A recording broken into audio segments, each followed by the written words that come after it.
And we figure it makes sense once a week to just do a little check-in on our thoughts on the starting quarterback of the Minnesota Vikings, Kirk Cousins.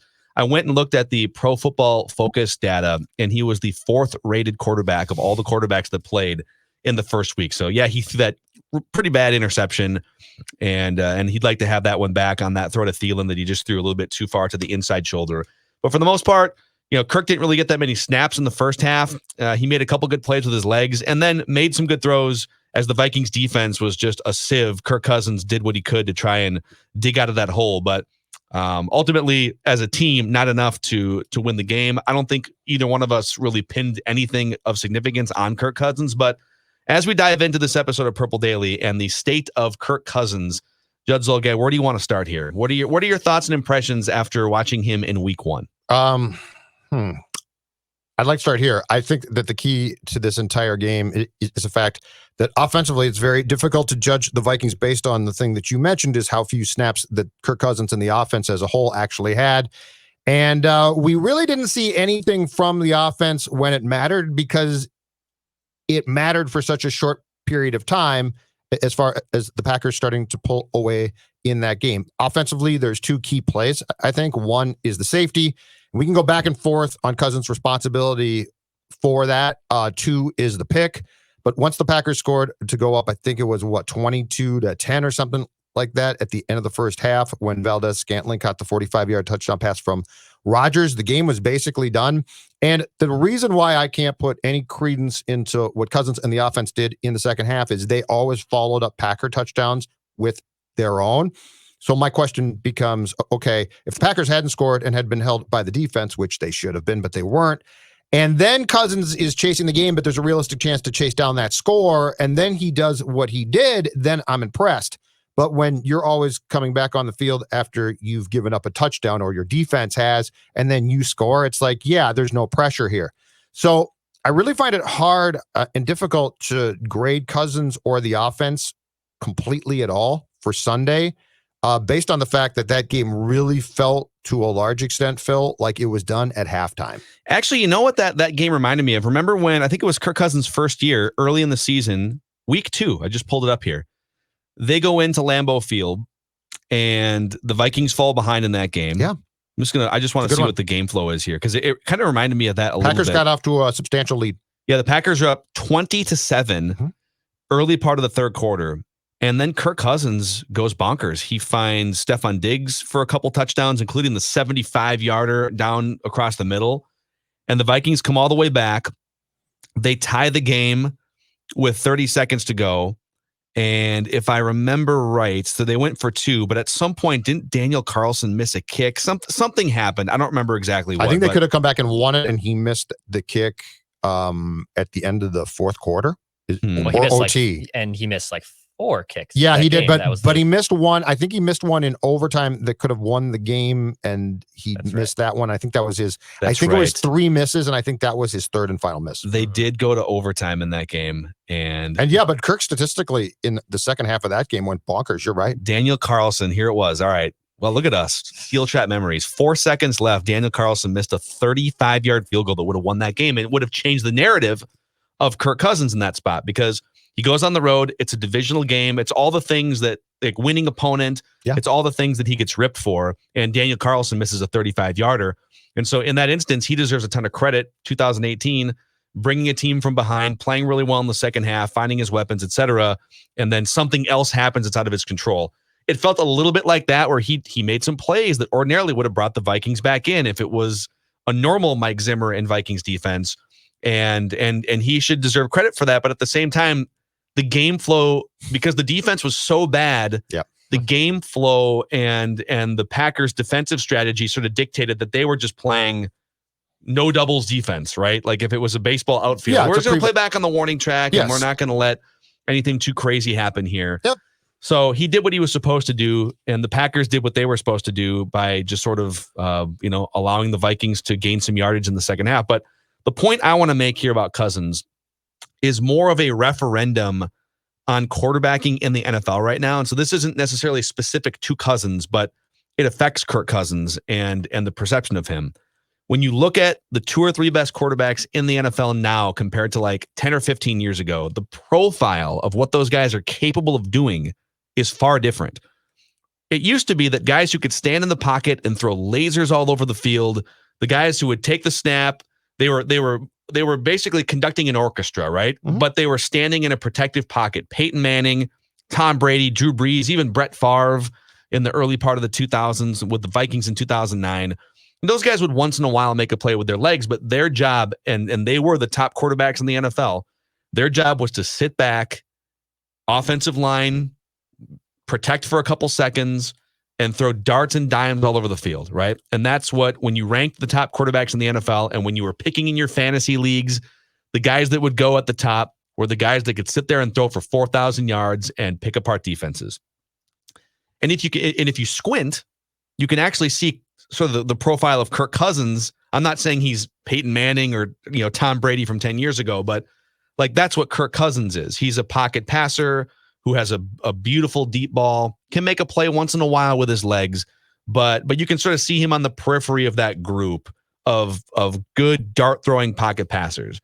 And now you look at the top quarterbacks in the NFL and also what they get paid, and it's not enough to just sit in the pocket. It's just not. Like Russell Wilson is making plays all over the place. It's not that he's running for 1,000 yards like Lamar Jackson, but he's using his legs to improvise, to stay alive behind the line of scrimmage. Pat Mahomes, mobile. Lamar Jackson, one of the most mobile, skilled quarterbacks ever. Mm-hmm. Kyler Murray, what he did on the road against San Francisco, ran for 93 yards. And so I think when we talk about the state of Kirk Cousins and the state of his play and what he's capable of, his ceiling is always going to be capped well below the ceilings of some of these other quarterbacks. And so for the Vikings to have the best chance, like he has to be performing near the top of his physical and mental and football IQ capabilities for them to go out and win 9, 10, 11, 12 games and compete for the playoffs, because he's on a big contract and he's not capable of running for 93 yards and he's not capable of keeping plays alive like Russell Wilson does. And so my evaluation of Kirk, I'm probably going to be harder on him and the franchise this season, because look at the other quarterbacks and what they're capable of doing around the league right now. Kirk isn't capable of doing some of those things, so he has to max out the other skill sets that he has. Yeah, and the problem is that this game was so weird that it's hard to judge. First 7 Vikings drives of this game, so at the time that the game was in question, and I'm not even blaming this all on Kirk, okay? But it's the statistical facts of Sunday's game. 4 of 8, 66 yards, a key pick.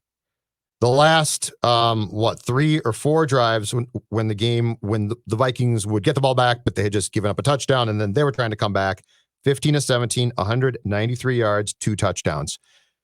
This is not to assess blame. It's to say, I don't know, and I'll take the state of Kirk and expand this also to the 2020 state of the Vikings offense in its totality. I can't tell you a lot yet because it definitely has some different pieces. Stephon Diggs is gone. Jefferson is now in. Irv Smith should have been playing more. I don't get why, and we've talked about this before on Purple Daily this week, why he wasn't targeted more.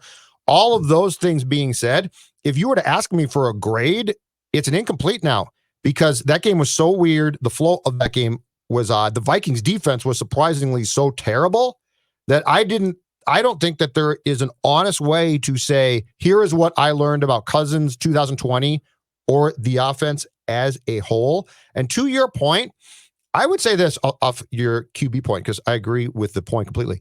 I believe that in the last 20 years that you could make a case that the 2 positions in sports that have changed the most, and they're incredibly important positions, point guard in basketball, quarterback in football.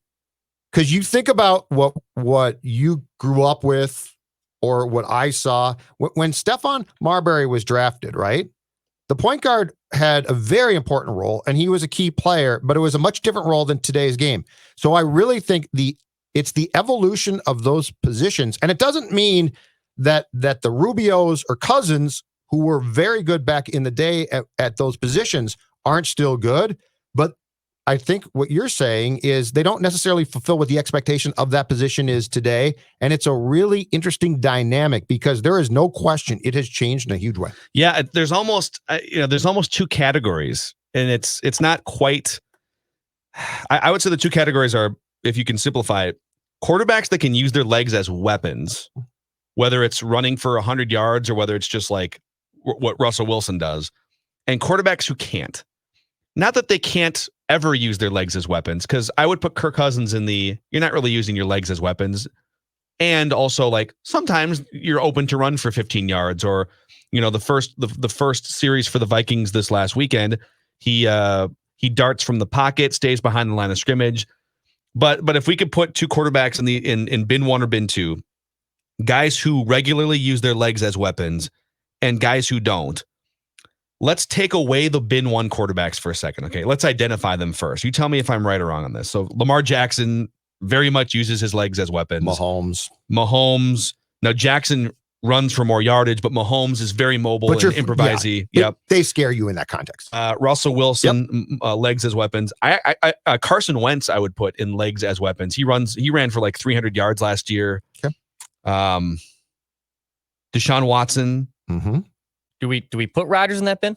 He used to be in that bin. He's not. Yeah. He's not in that bin now, though. He doesn't scare you. Right. Like Andrew Luck was in that bin. Right. Rodgers used to be in that bin. I don't think he is anymore. He took himself out. Josh Allen does run all over the Josh Allen's in that bin. That's a perfect one. Kyler Murray's in that bin. Yep. Dak Prescott's probably in that bin, but he's kind of borderline. Teddy Bridgewater, not in that bin. Matt Stafford, not in that bin. Ryan Tannehill can move a little bit, but yeah, I wouldn't say he scares me.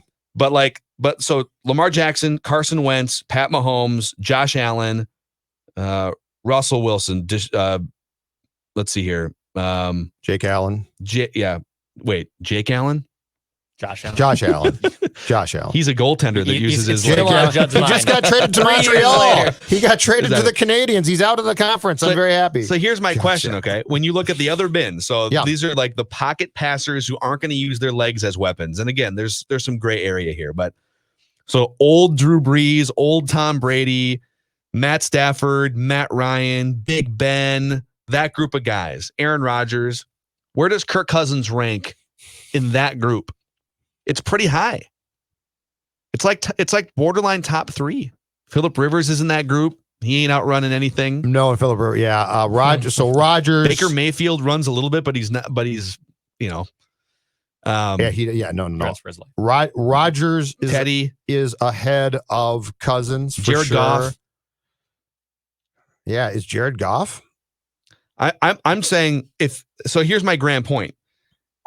If you just take the statue quarterbacks that we've seen in the past and rank Kirk Cousins, he's pretty darn high up on that list.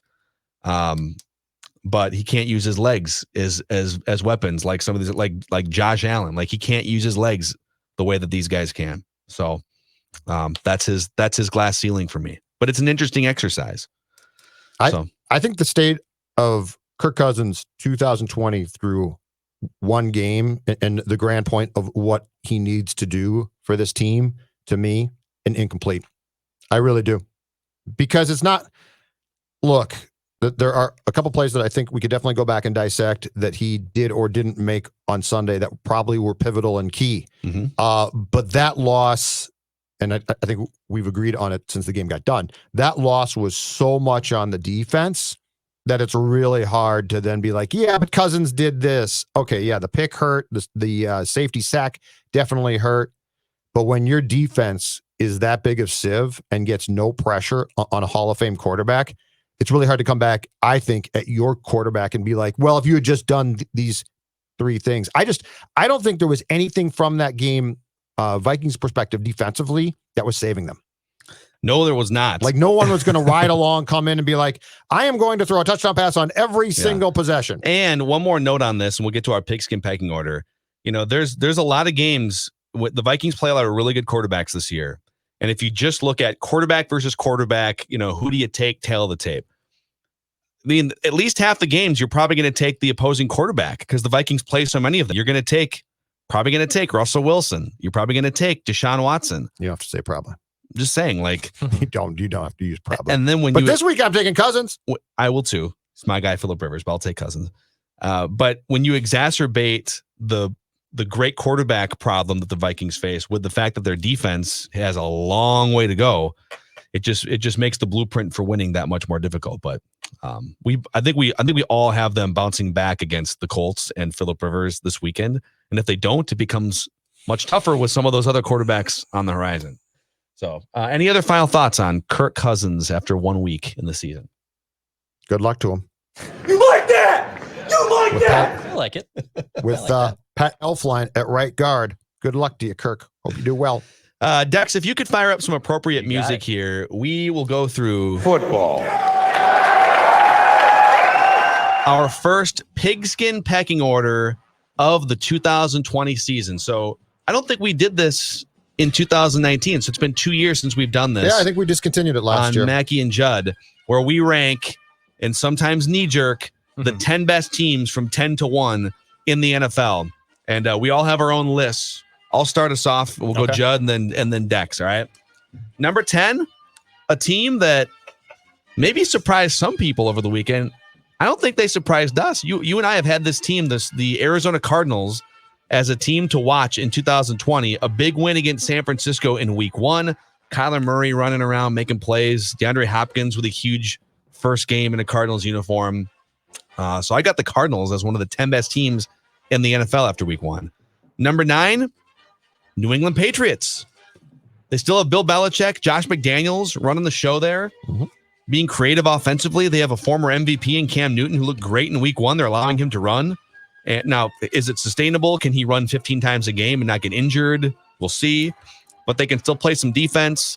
It's a team in transition, but I think everyone was really quick and excited to say, oh, well, the Patriots are cooked.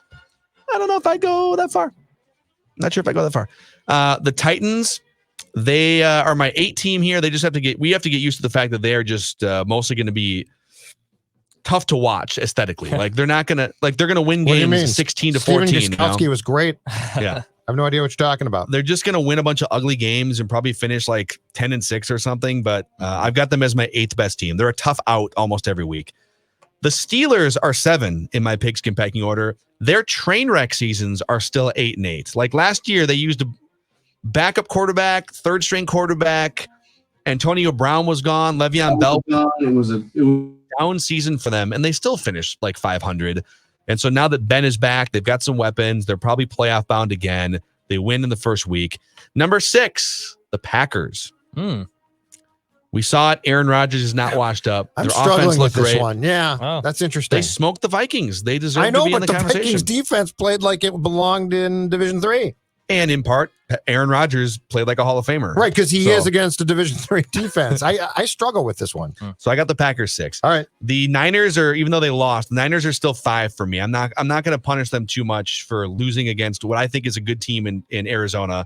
I'm giving them a mulligan after that week 1 performance. I also don't think they're going to be the only good team that loses to the Cardinals this year. So Niners, number 5. Okay. Number 4, New Orleans Saints. The question, I think, is Drew Brees' durability over the course of 16 games. So we'll see if the 40-year-old can hold up. Number 3, everybody sleeping on this team going into the season, but the Seattle Seahawks looked great offensively in week 1. Russell Wilson looks better than ever. They're giving him more opportunities to throw, it sounds like, this season. He's got weapons. He's got Jamal Adams on defense. Seattle Seahawks, number 3. Ravens, number 2.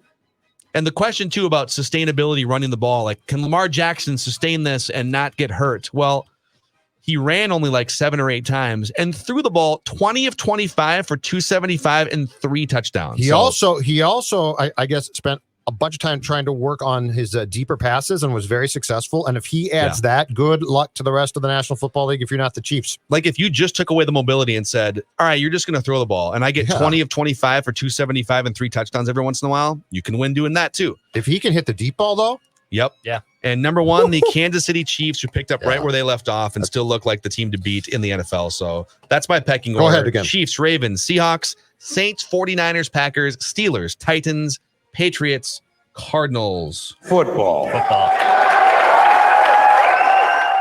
All right. So outside looking in for me from your list at the least, I've got the Titans outside looking in. Just can't do it yet. I just can't do it. I'm sorry. Okay. Packers as well. Wow. Packers were close, but 13-3. Well, you the have Vikings. I know, but you have to remember that I think the division stinks. And so I'm going to go down kicking and screaming that this division is garbage. So you have no NFC North teams in your top 10. That'd be correct. Wow. Not unless I put the Lions or the Bears in. No, everybody out. do you Everybody out of the pool. Mitch Trubisky, clutch performance Everybody in in the North out of the pool. I don't like any of you right now. Number 10, the Saints. I think the Saints are going to be good. I think the Saints will be fine. I think the Saints, they didn't play a great game against Tampa. Fortunately for them, TB, as Declan has predicted, played worse than Drew Brees did. And so the Saints won a game in which Drew Brees admitted he played like garbage, but it's also week 1 of this weird year with no training camp really for the most part and preseason games. So anyway, Saints number 10. Number 9, a team I think is going to rebound, and I think they're going to have a good year. And I think that their head coach is good, Sean McVay, is the Rams. Yep. I'm putting the Rams back in here, and I think the Rams might accelerate up this list eventually. But for now, I'm going to leave them at number 9. Number 8, the Niners. This division, as bad as I believe that the NFC North is, I believe that the West is going to be equally as good. So I've got San Francisco 8. I've got Seattle 7. Here's the sneaky one I've got. I've got a few sneaky ones here, but it's week 1, so it's fun. Number 6, Stephon Diggs and the Buffalo Bills. Okay. I don't like the quarterback, but the defense is legit. I'm not going to fight you on that. And he's got and the quarterback has a weapon that he didn't previously have. So I guess I am willing to give the quarterback time to see if he can take that weapon and Stephon Diggs and build off of that. So the Bills, number 6. Yeah, that's the team that I was probably the most like, should I put him in? I don't know. Number 5, which I believe was your number 7, Mr. Mackey, the Pittsburgh Steelers. I have the Niners at oh, I'm sorry. Yeah, you're right. At 7, yeah. Yep. So I think Pittsburgh and Baltimore are going to be neck and neck. And I think Pittsburgh, if Ben can stay healthy, is going to be a pretty damn good team. So I have them at 5. Number 4 on my list, I am going to put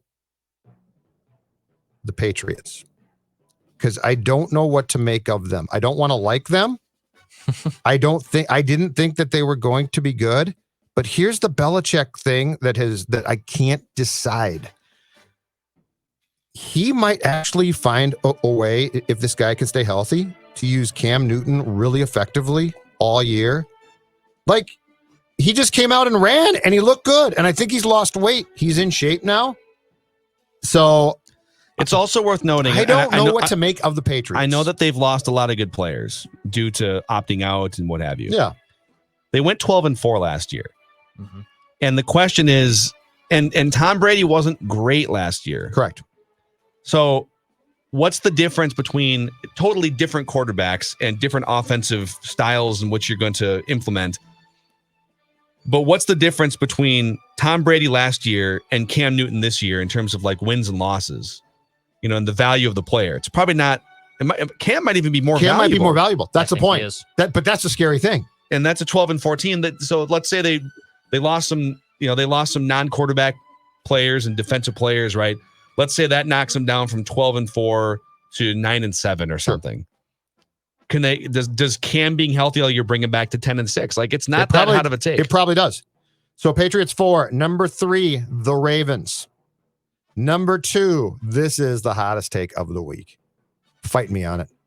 Arizona Cardinals. What? Dude, I'm going to be ahead of the curb. Dude. I'm ahead of the curb here. I'm going to be ahead of the curb. What? I'm going to give you the Arizona Cardinals. I think the Arizona Cardinals are coming, man. I can't tell you how much I love Kyler Murray, who I picked on. Write that down, to be a top 3 in the MVP. And DeAndre Hopkins, they were gifted him. They were gifted this wide receiver who's better than Stephon Diggs. He's one of the best wide receivers in the game. And I love how you just jump right from like, yeah, they're like the 8th best team now. It's crazy to no, screw it. They're better than the Ravens. They're better than the Ravens. It's after week 1. Better than the Ravens. It's after week 1 of a weird year. Yes, I'm going there. I'm going to be. You're all going to look back at me in February, and hopefully we've completed the season by then. You're all going to look back at me in February and been like, unbelievable, week 1, you set the Cardinals. Okay, so this is ridiculous. I love it because I also pigskin pecking order I've got him in the 10. This. But here's the thing, all right? So I can't believe I'm fighting this right now, but you're saying the Cardinals are better than the Ravens. Well, Lamar Jackson's better than Kyler Murray. Unless you're going to fight that. Are you fighting that? I'm saying Kyler Murray's coming, and I'm saying that as a team, the Arizona Cardinals are going to be good. Lamar Jackson's better than Kyler Murray. The rest of the roster, like the Browns got destroyed by the Ravens. Think of it but again, it's the Browns. Yeah. The Vikings defense, D3, the entire Browns team, D3. Think of it in this way. I am getting ahead of the game here, okay? I love how you've referred to the Vikings defense as D3 when they have Harrison Smith, Eric Kendricks out there still. And you know what? Totally hopeless. Caruso at St. Thomas would cut him. St. John's would cut him after the way that they played. Anthony Harris was atrocious. His PFF grade, I guess, was off the charts bad. Anyway, Arizona Cardinals, 2, don't thank me now, thank me later. And then one is boring. It's just it's boring. It can't not be the Chiefs, and I wish I could debate it, but I can't. All right, Declan, it's your turn. All right. Football. I am high on the Chiefs. I'm not as bullish as Judd. I'm right in lockstep with Phil. They're number 10 for me on Cardinals. The Cardinals, excuse me. The Cardinals. Yes, oh my God. The Cardinals are number 10. That would have been a hot take. A hot take. That would have been a hot take. I like it. Arizona Cardinals at number 10. Kyler Murray's coming. I agree, but I can't put him number 2. Number 9. Jared Goff and the Rams. They had an impressive win against the Dallas Cowboys on Sunday. I know there was a questionable pass interference call, but I think we are sleeping a bit on the Rams. I don't know if they'll be a Super Bowl favorite like they were 2 years ago, but they impressed me and they're number 9. New England Patriots, number 8. Cam Newton made a very nice start for them. And yes, even though Bill Belichick, we all thought he was going to be tanking for Trevor Lawrence, I don't think so. I think New England's going to be pretty formidable this year in the AFC. 7 is the Pittsburgh Steelers, although I thought Ben Roethlisberger would regress and not come back to being Big Ben. Well, I was wrong. Like always, he is still Big Ben. The Steelers are still very good, and they are number 7. I have the Titans 6, and this is maybe a little too high on them, but if you take away, like Gostkowski missed 4 field goals, right? 3 field goals and an extra point. And an extra point. So even if he made 2 of those, like the Titans win that game more handily than the score looks. Like the Titans were essentially in control of that game if Gostkowski, who is usually money and is a Hall of Fame kicker, makes those kicks. So I had them as number 6. The New Orleans Saints at number 5. Drew Brees still is very, very good. He dominated Tom Brady, who these Buccaneers are nowhere near in the top 10. The Seattle Seahawks, number 4. Russell Wilson was damn near perfect against the Falcons. And then I have the Green Bay Packers at number 3 on these NFL power rankings. Yes, Judd claims it was a D3 defense against that he was playing against. But Aaron Rodgers was absolutely phenomenal. So, and they still have great pass rushers. So they are number 3 on my power rankings. And then 2 and 1 are obvious ones. The Baltimore Ravens are number 2, Kansas City Chiefs at 1. So 1 through 10, I have the Chiefs, Ravens, Packers, Seahawks, Saints, Titans, Steelers, Patriots, Rams, Cardinals. Football. So just to get this straight, this is why I love the pigskin pecking order, the overreaction. So Judd has the Arizona Cardinals as the number 2 team in the NFL. Number 2 team, ahead of the curve. And Declan has last year's NFC representative in the Super Bowl out, who led by 15, 20 points or something in the second half, out of the top 10. I'm out. The NFL, pigskin pecking orders, man. That's a hot take right there, Dex. I like that. Yeah.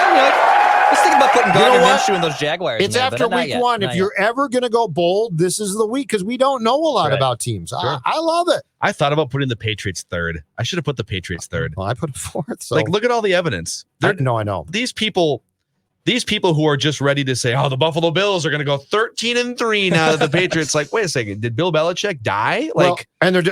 There's 2 questions that are important to me.